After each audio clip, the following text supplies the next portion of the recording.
Okay. How many of you have ever heard of Alzheimer's disease? Raise your hand. Okay. Alzheimer's disease is a physician-caused disease. Alzheimer's disease is a physician-caused disease. Didn't exist 40 years ago, even by another name. Today, it's the #4 cause of death in Americans over the age of 65. So it goes from 0 40 years ago, now it's the #4 cause of death. That's caused by physicians. I'll tell you how. What is Alzheimer's disease? Well, Alzheimer's disease is a going away of the myelin. It's the white matter of the brain. How many of you heard of myelin? Most of you younger people should know myelin is the white matter of the brain, insulation material. And when it goes away, the naked nerve fibers all tangle up. It's one of the diagnostic features of Alzheimer's disease. At autopsy, you get these nerve tangles. You've probably all read about nerve tangles. And this is caused by the myelin going away. Well, myelin makes up 75% of your brain weight. The gray matter of your brain, the thinking part, the memory part, the problem-solving part of your brain, it only makes up 2% of your brain weight. It's like 2 millimeters of this little covering of the white matter. The white matter makes up 75% of your brain weight. Well, this myelin, this white matter of the brain that makes up 75% of your brain weight, is 100% cholesterol. So you go on a cholesterol-restricted diet, you take cholesterol-lowering drugs, bam, you have Alzheimer's disease. Because you can't maintain the white matter of your brain anymore. You're giving up all the raw materials, you're taking drugs to drive your cholesterol down because doctors said it would make you live longer. Let's have a look. Alzheimer's, tidal wave feared. Why is that? There's 80 million baby boomers coming along. They all listen to doctors, lower their cholesterol with diet and drugs. These came out in 2009. Alzheimer's and a relentless upward trajectory. Kind of reminds me of that obesity chart.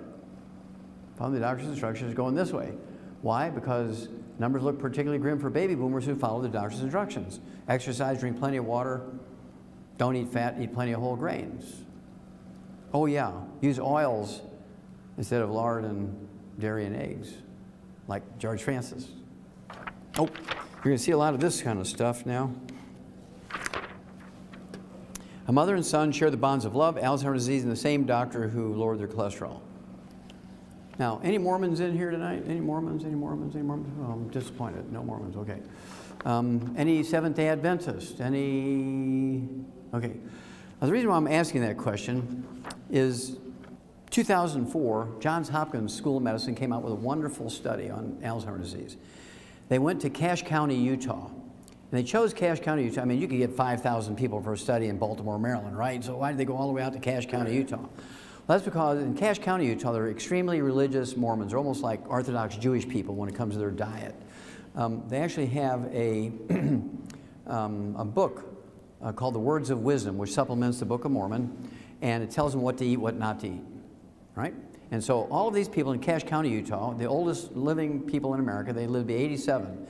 Seventh-day Adventists live to be 85. The Mormons as a group live to be 85, but the Mormons in Cache County, Utah live to be 87. They're all farmers, very religious farmers with a background from Scotland. They all come, just all their culture comes from Scotland. So culture the same genetic pool, same diet, their same profession, live in the same county, same everything. Same diet. It was really a great study. I mean, it was like laboratory rats, right? It was just perfect. And what they do is take 5,000 of these people over the age of 65. They gave half of them a couple of vitamins. And the other half they gave a sugar pill. It was a blind study. Nobody knew who was getting what. Well, at the end of the study, those getting the vitamins reduced their risk of Alzheimer's disease by 78%. Those getting the sugar pill increased their Alzheimer's disease risk by 78%. But you have to remember, the diet was the basic thing, okay? Now in the animal industry, we give them the perfect diet, very similar to the Mormon diet, and the Jewish diet, and the Seventh-day Adventist diet, but we also add all 90 essential nutrients. We eliminate Alzheimer's disease in animals by 100%. So now you know Alzheimer's disease is not genetic. There's no way it could be genetic if you can reduce the risk of Alzheimer's disease by 78% just by taking a couple of vitamins and a particular diet. It's not genetic in any way, shape, or form. Again, doctors are wrong.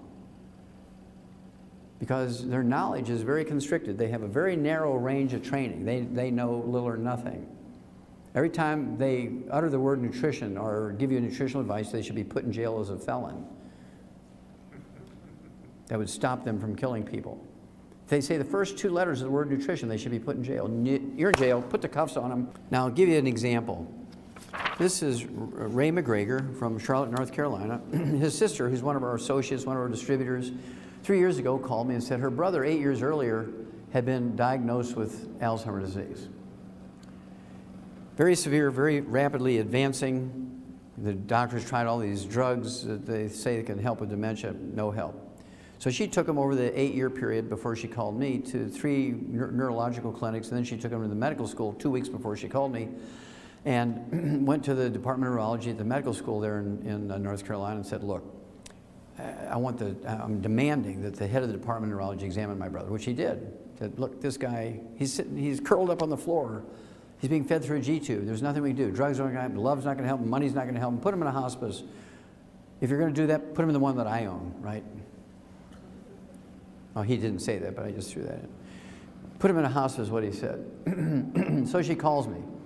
So there's 4 different dementias. There's vascular dementia, which used to be called senile dementia. There's nothing wrong with your brain when you have senile dementia or vascular dementia. It's actually a plugging of the arteries in your brain, just like you get coronary arteries that plug. They can plug here, can plug there, right? And then there's Korsakoff syndrome, which is a deficiency of a single vitamin. It was discovered 300 years ago, set in the year 1712 by a Japanese naval surgeon.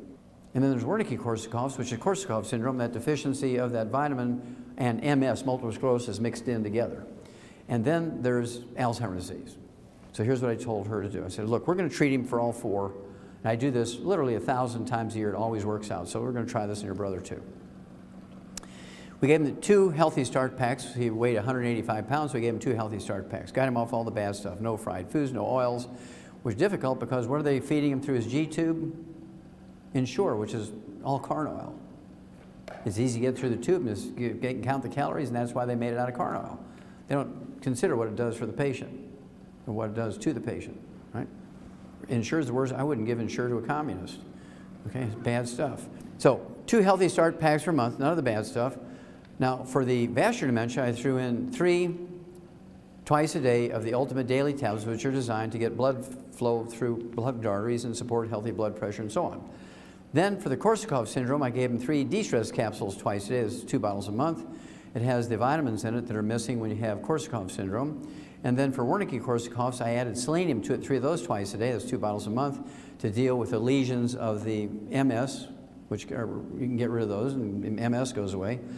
And then for the Alzheimer's disease, I threw in 12 eggs a day to rebuild the myelin in the brain, because the cholesterol's gone in his brain, so I got to ramp up his cholesterol, give him 12 eggs a day, and 3 of our, what we call Smart FX, 3 times a day, that's 3 bottles a month. Ultimate daily tablets, and then the last one is Smart FX, 3 of those, you're like, get smart, okay? 3 of those 3 times a day, that's 3 bottles a month, and that's the raw materials for your brain to make the neurotransmitters for memory. Duh. So she calls me in 2 weeks. I'm going to give you an exact quote of what she called me. Actually, it was a week. Okay, I'm going to give you the exact quote. She calls me on the radio, so I have the disc. I'm even going to quote the utterances she made. She calls me in 2 weeks and she says, "He's cured! Ha, ha, he's cured!" Now, Ray and his wife loved me because he was that close to death. Put him in a hospice, he'd have been dead in 2 weeks. Okay? Now, he didn't have Alzheimer's disease like all those doctors said. He had Korsakoff syndrome, which is curable in 2 weeks by giving him the vitamin. Remember, I hedged my bet and I've treated him for all 4, and it paid off for Ray. I do this 1,000 times a year, maybe more than that, and I don't even know it. But those are the ones I know about. I do have to tell you that sugar aggravates the deficiency of that vitamin. Sugar aggravates the deficiency of that vitamin, so I thought this was kind of profound. Now, this came out in February of 2012, this year. High calories from sugar linked to mild memory loss in elderly. If you're deficient in that vitamin, you're taking lots of sugar, juices and fruit and molasses and honey and agave syrup and soft drinks and desserts and candy bars, guess what, pie, you're going to get dementia. But it's not Alzheimer's disease, it's this Korsakoff syndrome or Wernicke-Korsakoff syndrome. Sugar and oil is the worst possible thing you can give to anybody with a brain problem, particularly the elderly, right? The same formula works also on Parkinson's disease, MS, multiple sclerosis, as I already mentioned, and also Lou Gehrig's disease, ALS. Thousands of these people a year were able to reverse from their disease. Usually takes 60, 90 days. I'm very famous in Western Canada for this. Some very wealthy guys had Parkinson's disease, and we went back there 3 months after we got them going. Their wives were very, I mean, they made them stick to the thing. They ground up everything, put it with a turkey basing syringe through their G tubes. Went back in 3 months. One of them is, he comes to all our meetings, and he's a very wealthy guy, and had put all his employees on our program. His name is David Dietrichs. He had all these patents for quick release and quick coupling tractor equipment. And he comes up to me and says, "Hi, Doc. I really don't remember you, but you're the guy that saved me. I'm the one that used to have Parkinson's disease." And he was a vegetable when I first met him. And now he's perfectly healthy in just 3 months. And he'd been getting worse and worse and worse for 12 years. You're very dangerous now, because now you know.